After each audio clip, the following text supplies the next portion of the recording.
रामकृष्ण आहे. श्री विठ्ठल रुक्मिणीच्या मूर्तीला पुन्हा एकदा इपॉक्सी लेपन अर्थात ही रासायनिक प्रक्रिया करण्याच्या संदर्भातली चर्चा सुरू झालेली आहे. या अगोदर अनेक वेळेला ही रासायनिक प्रक्रिया केलेली आहे. याला कारण मूर्तीची झीज होते असं दिलेलं आहे.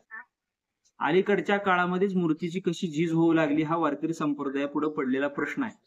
मागील वेळेला सुद्धा मूर्तीला अशा पद्धतीचा वज्रलेप करायला, रासायनिक प्रक्रिया करायला आम्ही विरोध केलेला होता.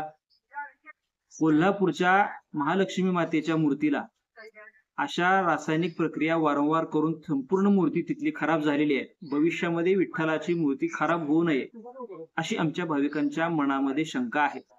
याच्याकरता येत्या 1-2 दिवसामध्ये आम्ही मंदिर समितीला पत्रव्यवहार करून सदर मूर्तीची तज्ञांच्या सोबत पाहणी करण्याची आम्ही मागणी करणार आहोत. आणि खरोखरच मूर्तीला अशा प्रक्रियेची गरज आहे का, आणि जर कोणती प्रक्रिया सुधारण्याची त्या ठिकाणी करायची असेल तर पुढच्या 200, 500, 1000 वर्ष त्या मूर्तीला कोणतीही इजा होणार नाही अशा पद्धतीची दीर्घकालीन टिकणारी प्रक्रिया करणं गरजेचं आहे. तात्पुरती रंगरंगोटी प्रतिवर्षी आपण जशी एखाद्या गणेश मूर्तीला करतो तशा पद्धतीची प्रक्रिया करणं चुकीचं आहे. त्याच्यामुळे मूर्ती खराब होण्याची शक्यता आहे.